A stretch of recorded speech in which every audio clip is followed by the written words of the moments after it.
আমরা জীবনে যত দুঃখ পাই, কষ্ট পাই, ব্যথা পাই, যন্ত্রণা পাই, দেখবেন বেশিরভাগ কারণ হচ্ছে আমার অজ্ঞতার জন্য।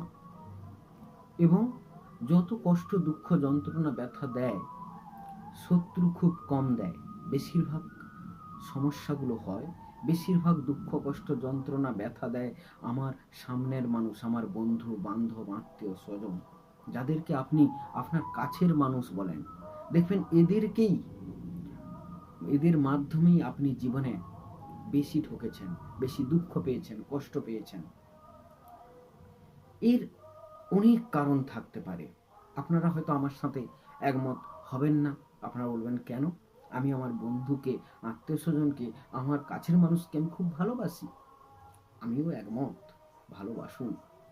কিন্তু তার ভেতর থেকে আপনি বিশ্বাস করলেও আপনাকে যাচাই করতে হবে যে কোন মানুষের সঙ্গে সঙ্গ করলে, আমি কতখানি দূরত্ব বজায় রাখে চললে আমার জীবন সুন্দর হবে। আপনি ভালোবাসুন, কিন্তু মাখামাখি করবেন না। যখনই মাখামাখি করতে যাবেন, গভীর বিশ্বাস করতে যাবেন, তখন দেখবেন আপনার অজ্ঞতার জন্য বিশ্বাসঘাতকতা করলে, প্রতারণা করলে, আপনাকে ঠকালে আপনার খুব খারাপ লাগবে। আপনি অনেক দুঃখ পাবেন।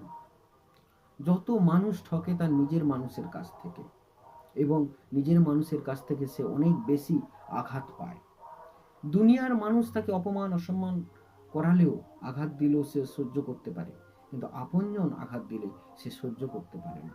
আর আপনজনদের কাছে মানুষ আঘাত বেশি পায়। মানুষ এই জন্য আপনজনের থেকেও আপনি যথেষ্ট দূরত্ব বজায় রেখে জীবনযাপন করুন। তাই আপনজন যাদেরকে আপনি বলেন, বন্ধু বান্ধব, আত্মীয় স্বজন, সবার সঙ্গে আপনার নিজত্ব হারিয়ে কখনো কাউকে খুশি করতে যাবেন না। যখনই নিজত্ব হারিয়ে খুশি করতে যাবেন, দেখবেন আপনার জীবনে খুব সমস্যা ক্রিয়েট হতে পারে। ভালো থাকুন সকলে।